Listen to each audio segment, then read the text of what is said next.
English से related सभी जानकारियों के लिए चैनल को सब्सक्राइब करें और बेल आइकन को भी क्लिक करें फॉर मोर इन्फॉर्मेशन।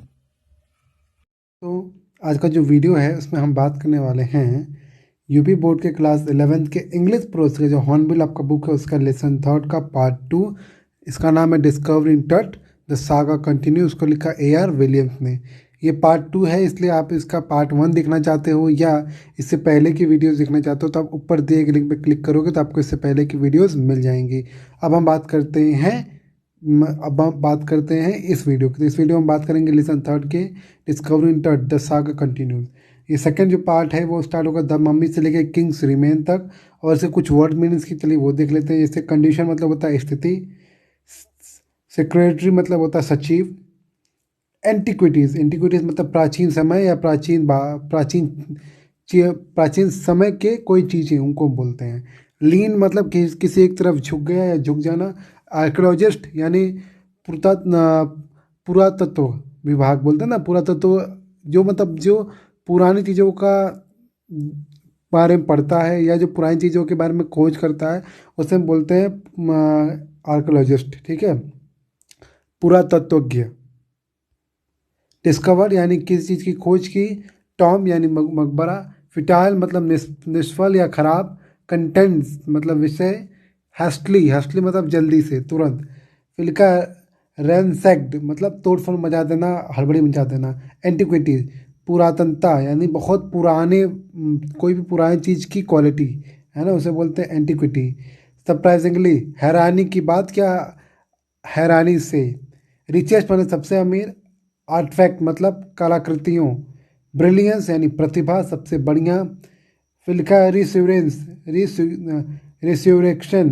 क्या लिखा है? रिसरेक्शन लिखा है, इसका मतलब होता है पुनः सज्जीवन, अर्थात पुनः जीवन बोल सकते हो आप। रिसरेक्शन बोल सकते हैं इसको। फिर सेंसेशन यानी सनसनी, मतलब सनसनी खबर। डिस्कवरी यानी खोज। अटेंशन यानी ध्यान। बीरियड किसी को, बरीड मतलब नॉर्मली दफन जो होता है ना, कब्र इसे बोलते हैं। आफ्टर लाइफ मतलब पुनर्जीवन, जन्म या मृत्यु के बाद। ब्रॉन्ज यानी पीतल। रेजर मतलब उस्तरा, जैसे ना जो बार्बर होते हैं, जो नाई होते हैं, जो पुराने ज़माने में नहीं पतला सा होता था जिससे वो दाढ़ी लोगों का छीलते थे, तो उसको बोलते हैं रेजर। अब भी रेजर यूज होता है। अंडर गारमेंट यानी जो हम नॉर्मली जो हमारा अंडर गारमेंट होता है, जो हम शरीर मतलब जो नॉर्मल हम कपड़ा पहनते हैं उसके अंदर जो हम पहनते हैं, है ना, अंडर गारमेंट से बोल सकते हैं। इसे हम जांघिया कह सकते हैं। केयरफुली सावधानी से। फिर लिखा है फ्यूनररी मतलब अंत्येष्ट मतलब होता है किसी चीज़ के अंत के समय में या अंत के समय के बारे में। ट्रेजर यानी खजाने। इन्वेस्टिगेटिंग यानी जांच। हो सकता है देखिए इसमें से कुछ वर्ड्स की मीनिंग जब मैं बुक में पढ़ा तो उसका थोड़ा अलग हो जाए। कॉफिन यानी ताबूत जिसमें बॉडी को रखी जाती है।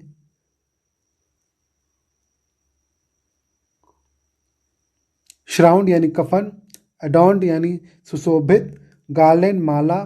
फेडेड मतलब फीका। एविडेंस यानी सबूत या गवाह बोल सकते हैं। एविडेंस मतलब नॉर्मली सबूत ही होता है। रीड मतलब कहीं पर पहुंच गए। रिचुअल मतलब संस्कार। हार्डेंड मतलब कोई चीज़ बहुत कठिन हो, कठोर यानी। लिखा है लेजिटिमेट यानी वैध। अब लिखा इन मतलब कि लेजिटिमेट मतलब जो वैध है, जो गैर कानूनी नहीं है। ट्राइड यानी प्रयास किया या की। ब्लेजिंग चमकदार। साइंटिफिक यानी वैज्ञानिक। फिर डिटैचमेंट यानी सेना की टुकड़ी। ध्यान देना, डिटैचमेंट मतलब एक और भी नहीं होता, लेकिन यहाँ मतलब है सेना की टुकड़ी। इस वर्ड के हिसाब से हो सकता है बुक में मीनिंग सेम हो या इससे डिफरेंट भी हो सकती है। फिर लिखा है कंसोलिडेटेड। ध्यान सुनिए, कंसोलिडेटेड यानी संयुक्त या मिलकर बोल सकते हैं।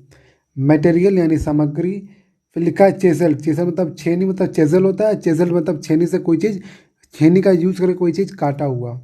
लिम्स यानी अंग। ट्रंक यानी सूंड। और पॉसिबल मतलब मुमकिन। तो ये सब जो वर्ड्स हैं, ये सब वर्ड्स आएंगे, हो सकता है एक दो का प्रोनाउंसिएशन मुझे ही बोलने में थोड़ा दिक्कत हो, तो आप मेरे साथ प्रयास करेंगे तो आपको आ जाएगा। अगर आप बहुत धीरे बोलेंगे तो वो सीख जाओगे, ठीक है ना। जैसे मैंने कंसोलिडेटेड जल्दी बोला तो मैं फंस गया। अगर मैं इसको आराम से बोलूँ कंसोलिडेटेड, तो आप आराम से इसको बोल लोगे। तो आप भी ऐसे प्रयास करोगे तो आपको वर्ड मीनिंग याद हो जाएगा। अब हम बात करने वाले हैं बुक की अगर बुक है तो बुक खोल लीजिए, क्योंकि अब हम चल रहे हैं एक्सप्लेनेशन पर। चलिए स्टार्ट करते हैं।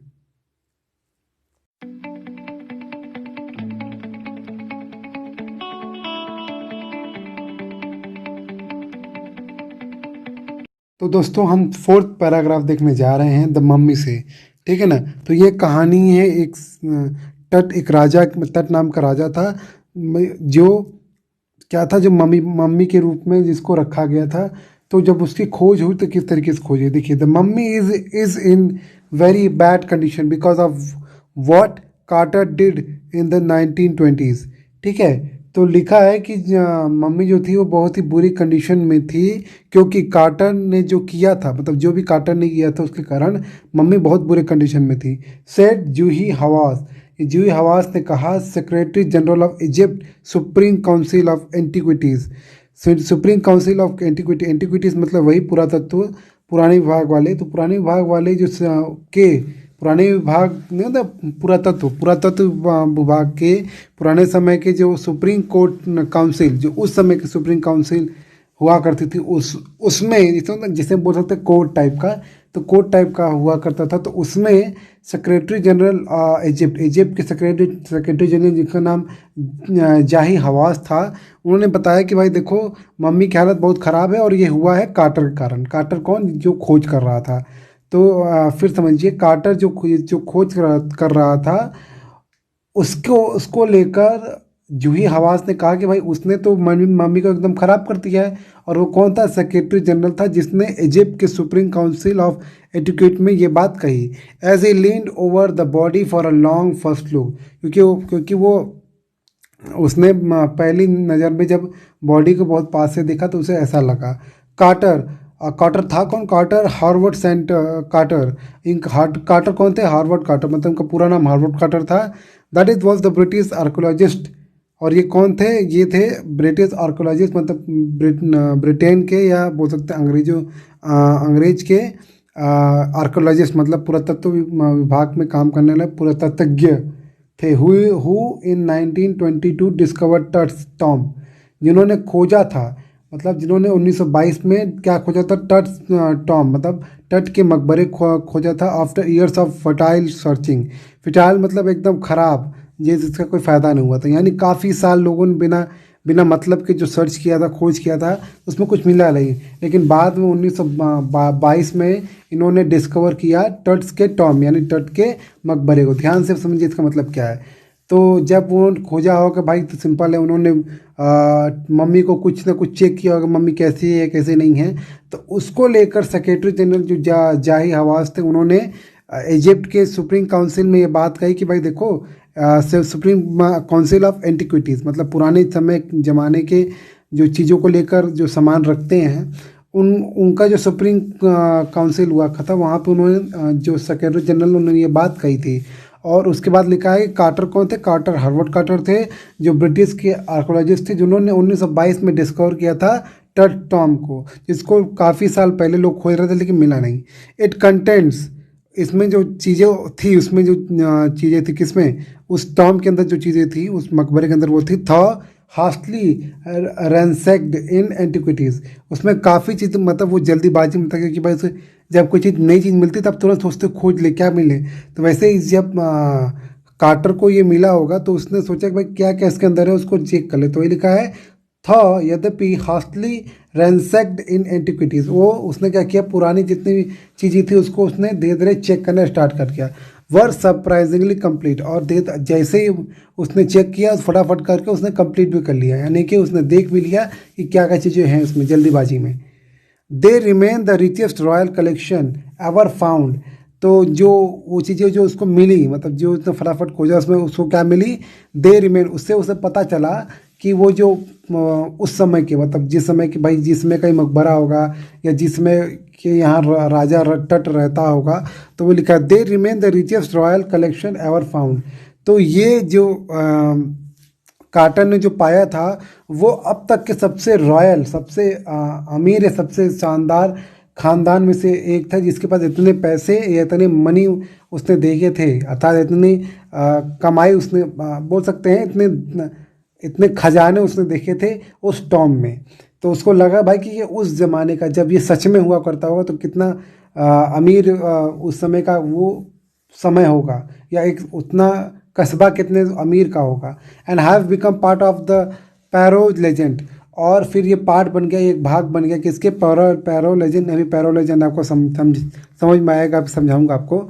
Stunning art fact in gold, मतलब देखो आर्ट फैक्ट मतलब होते हैं कलाकृतियाँ, या बोल सकते हो सामान। स्टर्निंग मतलब आश्चर्य करने वाला, तो इन गोल्ड तो ये आश्चर्य करने की बात थी। वो जो चीज़ें पाई गई थी, जिसको ध्यान दीजिएगा जो लिखा है, they remain the richest royal collection ever found and have become part of the pharaoh legend. इसका मतलब चलिए बता ही दे रहा हूँ मैं। मतलब ये जो चीज़ें जब पाई गई वहाँ पे, तो वो सब लगभग ऐसा लग जैसे कोई बहुत ही ख़ानदानी कोई भी कलेक्शन, बहुत ही अमीर कलेक्शन वहाँ पे जमावड़ा मिला था, वहाँ पे पाया गया। और ये एक पार्ट बन गया कहानियों की। जैसे कोई नहीं कहानी कोई सुनाता है, पुरानी कहानी कि ये राजा हुआ करते थे, इनके पास इतनी संपत्ति थी, वैसे ही ऐसा कहानियाँ सुनाया गया लोगों को, और ऐसा सच में पाया भी गया था। फिर लिखा है stunning art fact in gold. जितनी भी वहाँ सामग्रियाँ पाई गई, कलाकार मतलब एकदम नहीं होता है कि कुछ सामान पाई गई, सब लगभग सोने की पाई गई। Their internal brilliance mean to a guarantee resistance. जो उनका इंटरनल ब्रिलियंस, इंटरनल मतलब आंतरिक, ब्रिलियंस मतलब होता है बुद्धिमत्ता। तो उनको लगता था कि उनको जो उस समय जो मतलब जो मर गए होंगे, या उस समय जो राजा हुआ करते थे, तो राजा और उनकी प्रजा, उनको ऐसा लगता था जैसे कि क्या लिखा है, internal brilliance mean to guarantee resurrection. उन्हें लगता था कि जैसे कि पुनर्जीवन, जीवन अर्थात फिर से जीवन आएगा। उन्हें ऐसा लगता था कि पक्का फिर से जीवन आएगा, मतलब हम मरेंगे तो हम फिर से आएंगे, और जो हमारा हमने यहाँ पे जो सोना रखा है वो हम इसका यूज़ करेंगे। ऐसा लोग मानते थे उस समय। ध्यान समझिएगा, क्या फिर से मैं बता रहा हूँ। Stunning art fact in gold, वहाँ पर जो चीज़ें पाई गई वो सब क्या थी, सोने की थी, और सोने की सामान थे। इस लेकर लोग तो स्टन मतलब आश्चर्यचकित हो गए थे, चौंक गए थे। फिर आगे लिखा है देयर इंटरनल ब्रिलियंस। उन वो लोग जो मतलब जो राजा महाराजाओं के समय के थे, उनको ये गारंटी होती थी, उनको ऐसा लगता था कि जीवन जो हमारा है, उनको जो इंटरनल ब्रिलियंस था, जो उनकी आंतरिक आत्मा थी, उनको ऐसा प्रतीत होता था, मन से ही मन उनको प्रतीत होता था कि भाई हमारा पुनर्जन्म होगा, और जो हमने सोना बचा के रखा है उसका हम यूज़ करेंगे। Cause the sensation at the time of discovery. और जब इसके खोज मतलब ये जब तट नामक राजा की खोज हुई, मम्मी की खोज हुई, टॉम की खोज मतलब मकबरे की खोज, जिसमें ढेर सारे पैसे पाए गए, तो ये उस समय का बहुत बड़ा सेंसेशन बहुत बड़ा सनसनी बना था। And still get the most attention. और अब भी ये बहुत ज़्यादा अटेंशन, बहुत ज़्यादा आकर्षण खींचता है ये बातें, कि भाई वो उस समय के लोग ये सोचते थे, इतना पैसा था, और ये सब चीज़ें लोग आज भी सोचते हैं और आकर्षित होते हैं। But that was also buried with everyday things, everything मतलब जो पर लेकिन जो तट था मतलब जो राजा था वो बिरिड था, अर्थात वो दफनाया गया था विथ एवरीडे थिंग्स। सब चीज़ें जो एक मतलब ना रोज यूज होती हैं, वो उन सब के साथ इसको दफनाया गया था। अर्थात भाई उन लोग मानते होंगे कि राजा है, राजा को ये सब चीज़ें चाहिए होंगी, राजा को ये चाहिए, राजा को ये चाहिए। अगर राजा दोबारा पैदा होंगे, पुनः जन्म उनका होगा, तो उनको ये सब चीज़ें उनके पास होनी चाहिए ताकि उनको दिक्कत ना हो। इसलिए क्या हुआ होगा कि जितने भी रोज़मर्रे की चीज़ें हैं वो राजा के साथ दफनाई गई होंगी। He would want in the after life, जो वो चाहता मतलब जो कुछ भी वो दिन में प्रत्येक दिन चाहता होगा, वो सब आफ्टर लाइफ मतलब जीवन की बात, अर्थात पुनः जीवन। इस किताब के हिसाब से मतलब है पुनः जीवन, अर्थात जब उसका पुनः जीवन होगा तो उसको क्या क्या चीज़ चाहिए होगा। वो पहले ही क्या हुआ, वो राजा था, इसलिए उसने ये सब प्लान कर लिया होगा कि भाई देखो जब मैं मरूंगा तो मुझे ये सब चाहिए, अगले जन्म में ये सब चाहिए, रोज़मर्रा की चीज़ें, तो मुझे मेरे जब मैं मर जाऊंगा तो मेरी बॉडी के साथ दे देना। ऐसा वहाँ के लोग हमेशा मानते थे, सिर्फ राजा नहीं, सब लोग मानते थे। बोर्ड गेम्स, उसमें क्या था, बोर्ड गेम मतलब भाई गेम खेलने के लिए। ब्रॉन्ज रेजर, एक पीतल का रेजर था दाढ़ी छीलने के लिए। लिनन अंडरगारमेंट, पतले से अंडरगारमेंट मतलब कि बोल सकते हो अंदर पहनने वाले, जो एक बाहर हम कपड़ा पहनते हैं जो सब देखते हैं, एक ऐसा कपड़ा हम लोग ऐसे कपड़े पहनते हैं जो हम देखते हैं केवल, वो बोलते हैं अंडरगारमेंट, वो भी इसको दिए गए। Cases of food and wine, और उसमें ढेर सारे फल भी रखे, मतलब खाने भी रखे गए और शराब भी रखी गई। सोचो, ऐसा उस जमाने के लोग मानते थे कि भाई राजा है तो शराब तो चाहिए ही, खाना चाहिए, अंडरगारमेंट चाहिए ही, और रेजर तो चाहिए ही, और मन बनाने के लिए गेम तो चाहिए ही। तो ये सब चीज़ें उसके साथ दफन हुई थी। ठीक है ना। अब हिंदी अनुवाद देखते हैं। जो कुछ कार्टर ने 1920 में किया उस कारण वह मम्मी खस्ता हालत में है। मिस्र के पुरावस्तुओं के उच्चतम परिषद के महासचिव जाही हवास ने मृत शरीर पर बहुत देर तक देखने के बाद कहा। कार्टर का अर्थ अंग्रेज पुरातत्वज्ञ हार्वर्ड कार्टर से था, जिसने वर्षों तक निष्फल प्रयास के बाद 1922 में टूट का मकबरा खोजा था। उसके उसके अंदर की सामग्री, यद्यपि पूरा वस्तुओं की खोज जल्दीबाजी में छान दी गई थी, फिर भी आश्चर्यजनक चीजें से पूर्ण थी। वे राष्ट्रीय वस्तुओं का भी अभी तक मिले सबसे अधिक समृद्ध संग्रह हैं, और फेरो की दंत कथाओं का एक अंग बन गए। जो मैंने कहा ना, पुरानी कथाएं जो हम सुनते हैं कि भाई ये राजा बड़े अमीर थे, ये राजा ऐसे थे वैसे थे, वैसे वहाँ के लोगों अंदर भी ये कहानियाँ बन गई थी। खोज के समय सोने की स्तंभित करने वाले कलात्मक वस्तुओं ने उस समय सनसनी पैदा करती हुई, जो मैंने कहा ना कि सोने की चीज़ें वहाँ पाई गई और जिससे लोग आश्चर्यचकित हो गए, और उस समय ये सनसनी पैदा हो गई थी, और आज भी इसका ध्यान आकर्षित करती है। उन वस्तुओं का शाश्वत चमक पुनर्जीवन की गारंटी देती थी। मतलब कि वो जो चीज़ें दिख रही थी, वो ऐसा प्रतीत हो रहा था कि लोग मानते हैं कि पुनर्जीवन होता है। उस समय के लोग मानते थे कि पुनर्जीवन होता है, इसलिए उन्होंने ये सब चीज़ें बचा कर रखी थी। परंतु टूट को दैनिक प्रयोग की वस्तुओं के साथ भी दफन किया गया था। पर जो टूट था, जिसको दफन किया गया था, जिसको मम्मी बना के दफन किया गया था, वो उसको दैनिक चीज़ें अर्थात दिन में प्रयोग होने वाली चीज़ें भी उसको दी गई थी। वे वस्तु जिनकी उससे अगले जीवन में आवश्यकता थी, मतलब जो उसने बोला होगा कि भाई मैं मरने जा रहा हूँ, मुझे ये सब चाहिए, मुझे नेक्स्ट जीवन में मेरा जब दोबारा जन्म होगा मुझे ये सब चीज़ चाहिए, तो राजा था इसलिए सब उसको वो सब चीज़ दे दी हैं। जैसे पट खेल, मतलब वही बोर्ड गेम, चेस होता है, लूडो होता है, बहुत सारी चीज़ें होती हैं। कांसे का पतरा, उस तरह लीनन के अंतः वस्त्र, भोजन तथा शराब की पेटियां, ये सब चीज़ें उसे दी गई। सोचो, ऐसे लोग मानते थे। बहुत पुराने ज़माने में बहुत अजीब चीज़ें लोग मानते थे, है ना। पांचवा, पहले लोग मानते थे कि पृथ्वी गोल है ही नहीं, चपटी है। ठीक, तो अब छोड़ो, जाने दो।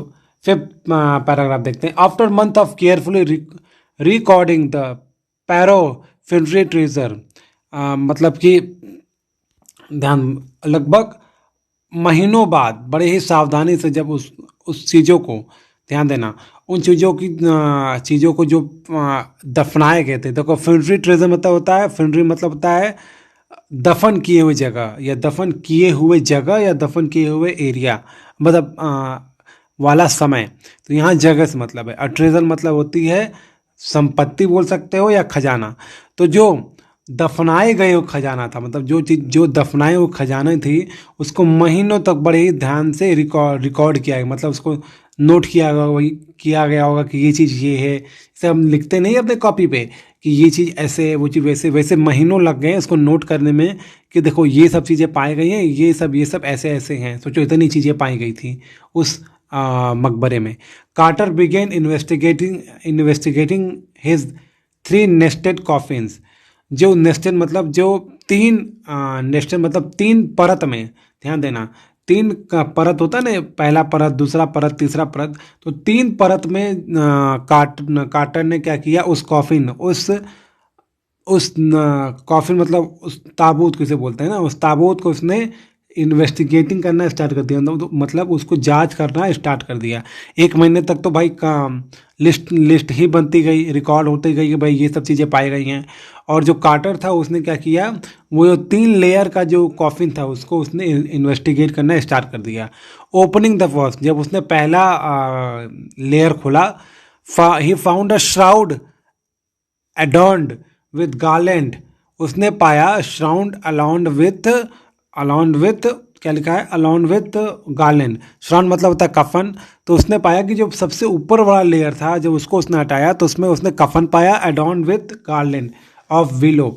जो क्या था, वो जो कफन तो था लेकिन उसके साथ माला भी थी। किसकी माला थे, garland of willow and olive leaves. उसमें क्या थी, जो मालाएं थी वो सब क्या थी, वीलो की थी।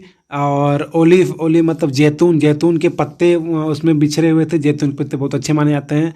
वाइल्ड कैलरी है ना, सेलरी से बोलते हैं। जंगली सेलरी पाई गई। लोटस पेटल, क्या कहते हैं, कमल की जो नहीं तो पंख जैसे होते हैं, कमल की जो फूल होता है, तो जो कमल का फूल जो नहीं होता, मुलायम मुलायम पंख हो, जैसे बोल सकते हैं पंखुड़ियाँ उस पर पाई गई, सूखी हुई, मतलब क्योंकि बहुत साल हो गए थे तो पंखुड़ियाँ सूख गई होंगी, लेकिन वो कमल के पाए गए। एंड कॉर्नफ्लावर, और फूल, और भी फूल पाए गए। The faded evidence of burial in March और अप्रैल। और ये जो चीज़ें पाई गई, मतलब कि विलो, गार्लैंड ऑफ विलो, माला पाया गया विलो का, ओलिव पत्ते पाए गए, वाइल्ड कैलरी पाए गए, लोटस के जो पंखुड़ियाँ होती वो पाए गई, कॉर्नफ्लावर पाए गए। तो ये सब जो चीज़ें थी, ये सब क्या बता रही थी, द फेडेड एविडेंस, ये बहुत ही ज़्यादा एविडेंस था ऑफ अ ब्यूरल, उस कब्र की, इन मार्च और अप्रैल। इससे पता चल रहा था कि वो जो कब्र थी वो या तो मार्च या अप्रैल के बीच में हुई होगी। ये कैसे पता चला? ये ऐसे पता चला कि ये जितने भी फूल पौधे ये सब थे जो उसके बॉडी पे, उसके लाश पर रखे गए, ये उस समय, मतलब उस ज़माने में उस समय ही मिलते थे, मार्च अप्रैल के समय। तो इससे पता चला कि भाई सिंपल जैसे आम हो, आम गैस करो, मैं ऐसा सोचो मत, बस सोचो कि मान लो आपको, आपकी लाश को गाड़ा गया है और साथ में आम का पेड़, आम का बीज रख दिया गया है, ठीक है। फिर क्या हुआ, 100 साल बाद जब वो आप उस आम के पेड़ के नीचे से आपको दिखा, मतलब खोदा गया, तो पता चला भाई आपकी बॉडी उसके नीचे है। तो इससे क्या पता चला? इससे ये पता चला कि आपकी बॉडी तब की होगी जब आम का सीज़न होगा। तो आम का सीज़न कब होता है? नॉर्मली जून जुलाई अगस्त, या बहुत जाए तो आप मई जून जुलाई होता है। अगस्त 4 महीने मान लो, मई जून जुलाई अगस्त। तो इससे अंदाज़ा तो लग जाएगा कि आपकी मृत्यु मई जून जुलाई अगस्त के बीच में कभी ना कभी हुई होगी। तो इस तरीके से जो लोगों ने अंदाज़ा लगा लिया कि ये मार्च अप्रैल में इनका मतलब इनको दफनाया गया होगा। When he finally reach the mummy, और जब वो मतलब 3 लेयर था, पहला लेयर उन्होंने हटाया तो उनको कफन मिला, जो ढेर सारे मालाएं पत्तों फूलों के साथ था, है ना, और जिससे पता चल रहा था कि इनको दफनाया गया था मार्च या अप्रैल में। फिर जब वो लास्ट में मम्मी के पास पहुँचे तो ही रैन इनटू ट्रबल, वो क्या ट्रबल में आ गए, अर्थात वो परेशानी में आ गए। The ritual resin had harden, जो उस समय की जो रिचुअल, अर्थात जो उस समय जो संस्कृति हुआ करती होगी, जो भी मतलब वहाँ का उस समय का प्रचलन होगा, उसमें जो रीजन, अर्थात जो नहीं तो किशमिश जानते होगे आप, किशमिश, तो उस समय के जो किशमिश हुआ करते थे हैड हार्डन, वो मतलब कठोर हो गए थे। ऐसा कठोर क्यों हो गए? क्योंकि वो बंधे हुए थे, तो उसके अंदर की नमी खत्म हो गई। नमी खत्म हो गई तो वो क्या हो, चिपक गए होंगे मम्मी के साथ, या तो मम्मी की जो लास्ट वाला जो कफन था। देखो 3 लेयर में जो कफन था, तट राजा का 3 लेयर में कफन था। क्लियर हुआ? तो जब उसको खोदा गया तो जो लास्ट वाला कफन था उस पर क्या पाया गया? उससे पाया गया the ritual resin had hardened. वहाँ पर उस जमाने में हो सकता है किशमिश, ये नियम हो कि भाई किशमिश राजा के पहले कब्र पर रखा जाए, तो वैसे ही रखा गया, और वो क्योंकि वो सूख गया तो वो उसमें चिपक गया। Cementing Tut to the bottom of his solid gold coffin. और इससे क्या हुआ, एक तो वो चिपक गया, किशमिश चिपक गया ऊपर से, वो जो तट की जो मम्मी थी, cementing Tut to the bottom of his solid gold coffin. और जो मम्मी थी कॉफिन पे, अर्थात जो ताबूत पे जो मम्मी थी, अर्थात तट था, उसकी पूरी बॉडी क्या होती, वो सोने के जो कॉफिन था उस पर चिपक गई थी। ठीक है, अगर आपको नहीं समझ में आ रहा है बता दे रहा हूँ, ऐसा कुछ है कि सोने के कॉफिन थी, और उसमें कॉफिन मतलब ताबूत था, और उसमें जो लास्ट ईयर था, जो तट की मम्मी थी, वो चिपक गई थी सोने के कॉफिन से। No amount of delight legitimate force could move them. कोई भी लीगल, अर्थात कोई भी वैध तरीका, कोई भी सही तरीका उसे मूव नहीं कर पा रहा था। मतलब कई सारे तरीके से उसे हिलाने की कोशिश की गई, लेकिन कोई भी ताकत, कोई भी शक्ति उसे मूव नहीं करा पाई, किसी बॉडी को। कार्टर रोट लेटर, कार्टर आखिरी में लिखते हैं, बाद में लिखते हैं, मतलब ये चीज़ें कहाँ मिलती हैं, कार्टर में हो सकता है कोई बुक लिखी होगी उसमें मिलती हैं।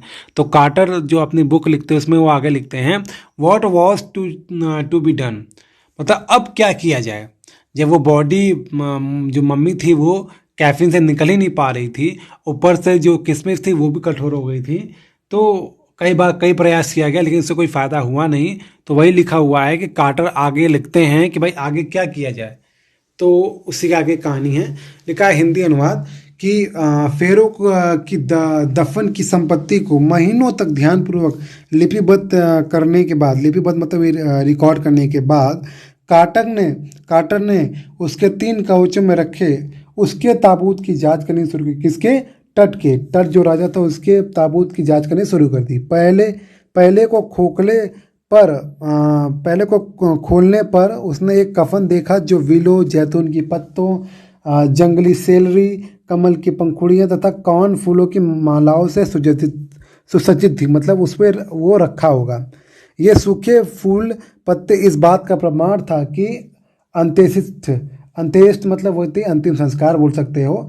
अंतिम संस्कार जो उसका हुआ होगा वो मार्च अथवा अप्रैल में हुआ होगा। अंतिम संस्कार करने का मतलब जब उसे दफनाया गया होगा, ठीक है। फिर लिखा है वह मम्मी तक तो अंत में पहुंच गया। मम्मी मतलब जब उसने खोदा होगा तो वो 3 लेयर उसने पार कर लिया और आखिरी में मम्मी तक पहुंच गया, लेकिन मुश्किल में फंस गया। अनुष्ठान में प्रयोग की हुई किशमिश कठोर हो गई थी, मतलब जो उस समय जो भी पूजा हुआ होगा, राजा मरा है तो राजा, जैसे हम सब लोग पूजा कोई ना कोई पूजा करते हैं, कोई ना कोई प्रार्थना करते हैं, तो उस समय कोई ना कोई प्रार्थना हुई होगी और उसमें शायद ये नियम होगा कि वो किशमिश रखते हैं बॉडी के ऊपर। तो ऐसा कुछ हुआ होगा कि बॉडी के ऊपर किशमिश रखा हो गया होगा और वो कठोर हो गया होगा तथा टूट अपनी ठोस सोने की 100 पेटी में तले में सीमेंट की तरह जम गया था। और जो टूट की बॉडी थी अर्थात जो राजा टूट था उसकी जो मम्मी थी, मतलब मम्मी मतलब यहाँ मतलब ना जो रियल मम्मी होती हैं, जो बॉडी जिसको पट्टी से बांध दिया जाए पूरी तरीके से उसका मम्मी कहते हैं। तो टूट की बॉडी को पूरी तरीके से पट्टी से बांध दिया गया था, ठीक। तो वो क्या होता है, वो अपने 100 पेटी था जिसमें वो दफन हुआ था उसमें वो चिपक गया था सोने की जो उस पेटी थी। कोई भी उचित शक्ति उसे हिला नहीं सकी। कार्टर ने बाद में लिखा क्या किया जाए, आगे लिखा है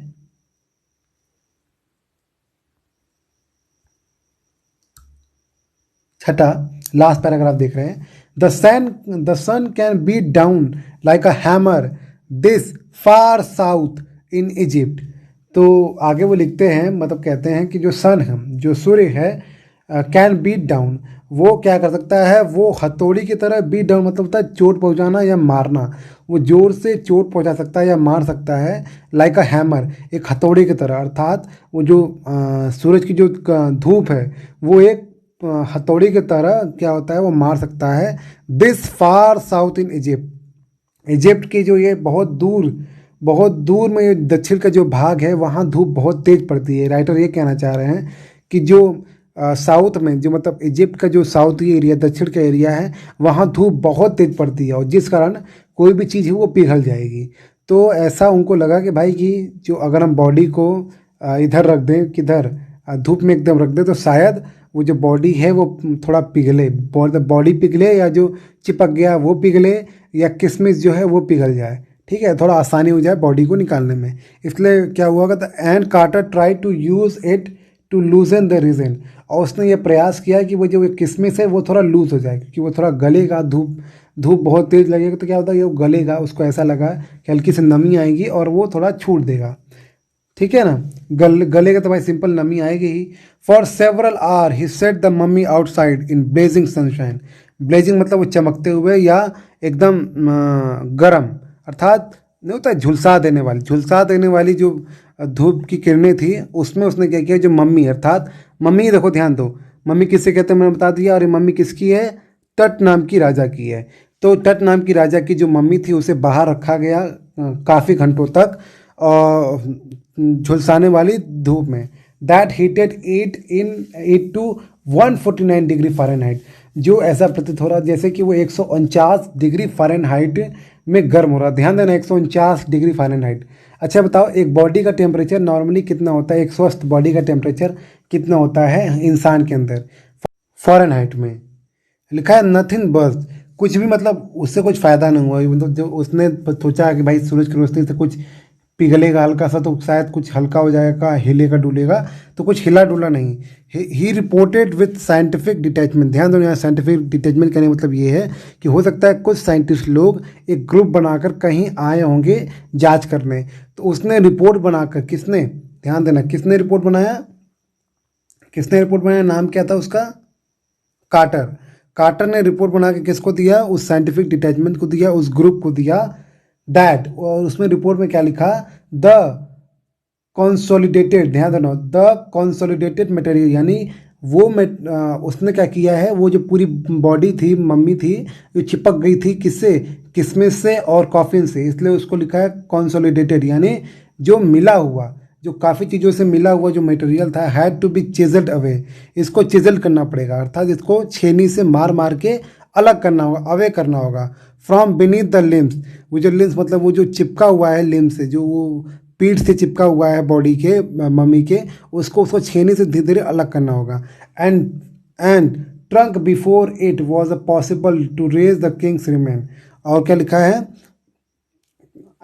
लिखा है and trunk before it, trunk मतलब देखो यहाँ ट्रंक मतलब क्या है, इसे पेड़ का जो सबसे मजबूत जो तना होता है, जो एकदम जमीन से उठा हुआ होता है, जैसे आम का पेड़ मान लो, तो उसका जो मजबूत नहीं होता है, जो पहला वाला जो होता है, जो जमीन से उठा हुआ होता है, उसको ट्रंक कहते हैं। तो वो जो क्या लिखा है कि उसे beneath the limbs and trunk before it was possible to raise the king's remains, ठीक है। तो उसे राजा को क्या, राजा के अवशेष को, मतलब जो राजा हो सकता है भाई उसको अगर हम अलग किया जाएगा तो अलग अलग हो जाएंगे।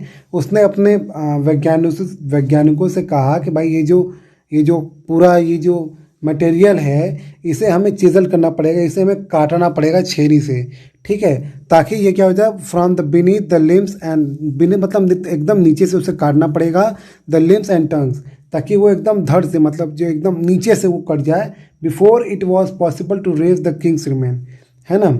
ये इसलिए किया जाए ताकि भाई ऐसा इसको पहले से ही काट के रख दिया जाए, ताकि ये पॉसिबल हो जाए कि हम बॉडी, जो राजा की जो बॉडी है उसको हम रेज कर सके, उठा सके, अर्थात छेनी से उसके बॉडी के निचले हिस्से को काटा जाए, निचले हिस्से मतलब वो जो चिपक गया है कॉफिन से, उसको काटा जाए ताकि वो जड़ से एकदम कट हट जाए, और ये पॉसिबल हो जाए, ये मतलब ये एकदम मुमकिन हो जाए, ताकि हम राजा के अवशेष को उठा सकें, अर्थात राजा की बॉडी, जिसे हम मम्मी कह सकते हैं, उसे उठा सके।